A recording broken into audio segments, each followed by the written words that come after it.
This is the second part of the chapter Kerala towards modernity in SS1.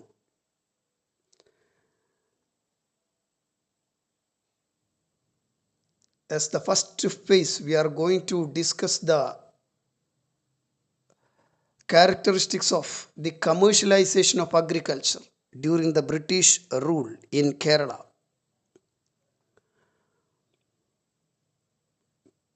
Kerala has an agriculture pattern based on paddy fields, but the British rule fundamentally changed our agriculture system. Coffee, tea, cardamom were cultivated in large plantations in hilly areas. It resulted into the decline of paddy production and shortage of food. Tapioca cultivated at the large scale to overcome this situation. The British started teak plantation in Nilambur under the guidance of H.P. Connolly. Most of the plantations were owned by the British. Gradually, Kerala became a hub of cash crop production. During the British rule, our traditional industries like coconut oil industry and oil mills, cashew nut processing in factories, then handloom factories, etc. And the plantation industries based on the cash crops like coffee, tea, and rubber became strengthened. Watch the screen, and these are the centers of the traditional industries during the British rule. Kerala during the rule turned as the center of modern industries too. Majority of them were in Travancore and Cochin. Rulers of Travancore adopted many policies for promoting modern industries. Watch the screen. These are the modern industries and its centers. And during that period, British started several banks for accumulating capital and dealing with financial affairs. The Nedungadi Bank was the first private bank in Kerala. Later, the Imperial Bank, the International Bank, and the Chartered Bank came into existence. The British rule influenced Kerala's own culture too. Let's explain its influence in four heads. One, British influence on education. Second, the system of law. And third, in the field of medicine. And the last is the British influence on the system of inheritance. Let's take the first point, that's the British influence on education. The Jesuit missionaries were highly interested in publishing dictionaries and grammar texts. Dr. Angelos Francis prepared the first Malayalam grammar text, and Arnos Padri the first Malayalam dictionary. Samksheba Vedartham is the first book to be entirely published in Malayalam language. English Malayalam and Malayalam English dictionaries were published by the missionaries Benjamin Bailey and Dr. Herman Gundert.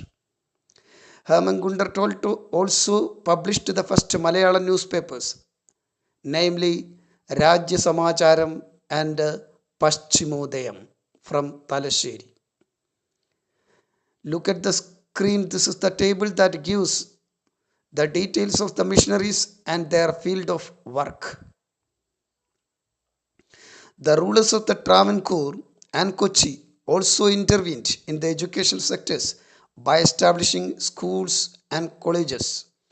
The proclamation of free primary education in 1817 by Gauri Parvati Bhai, the ruler of Travancore, is a remarkable one of its kind. The second field of in British influence was the legal system. The British reformed the system that existed during that period based on the caste and superstitions.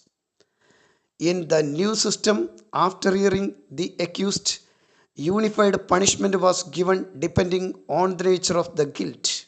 With this, the principle of equality before law, irrespective of caste, was established. For ensuring the equality, trial courts were started at different places of Kerala. Then the third point was the British influence on system of health or health care. Modern medicine gained more importance than Kerala's traditional Ayurveda, Siddha, Unani medical system. Smallpox vaccination was introduced for the first time in Malabar. The Travancore rulers formed a company to import medicines from England. Government hospitals were started in Malabar, Kochi, and Travancore. The fourth cultural platform where the British influenced much was the system of inheritance. It was known as Marumakkatayam or matrilineal in nature. That system was existed among some communities in Kerala. The English educated youths revolted against this and even initiated lawsuits. As a result, acts were introduced against matrilineal system and it was substituted with patrilineal inheritance, by which all the members in the family could enjoy rights over property. The new system led to the decline of joint families and the Taravadu system. Kerala's social system that was truly based on caste system, superstitions, etc. So many reform movements and reformers changed the existed social systems. Now you are watching the comment of Swami Vivekananda about Kerala, a lunatic asylum. And now you are watching a table which gives the details of social reformers and the organizations or the activities they started. The most among them was Srinarayana Guru. And the important incident during the period was the Channa revolt and the law passed in 1859 which permitted to wear jackets for Channar women. Sri Narayana Guru contributed much for the social reforms. Narayana Guru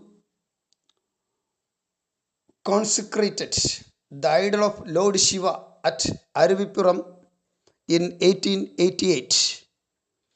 Consequently, the lower caste people gained right to perform the pujas and temple rituals. In front of the Aruvipuram temple, Sri Narayana Guru inscribed, "It is the model place where the people live without caste disparity or religious aversion, but with fraternity." Guru gave importance to education and started schools and libraries along with the temples. He wished to enlighten through education and strengthen by union. Now you are watching the prime persons who tried to reform the Kerala's society during the period. The important two incidents that strengthened the social reformation was Vaikam Satyagraha in 1924 and Guruvayur Satyagraha in 1931. The Vaikam Satyagraha led by T.K. Madhavan was one of the major struggles. Expressing solidarity with Vaikam Satyagraha, Mannathu Padmanabhan organized the Savarna Jatha. Following this struggle, the lower caste secured permission to travel through the roads around the Vaikam temple. Similarly, K. Kalappan agitated in Guruvayur for getting the temple entry for all castes of Hindus. A.K. Gopalan was the volunteer captain of the struggle.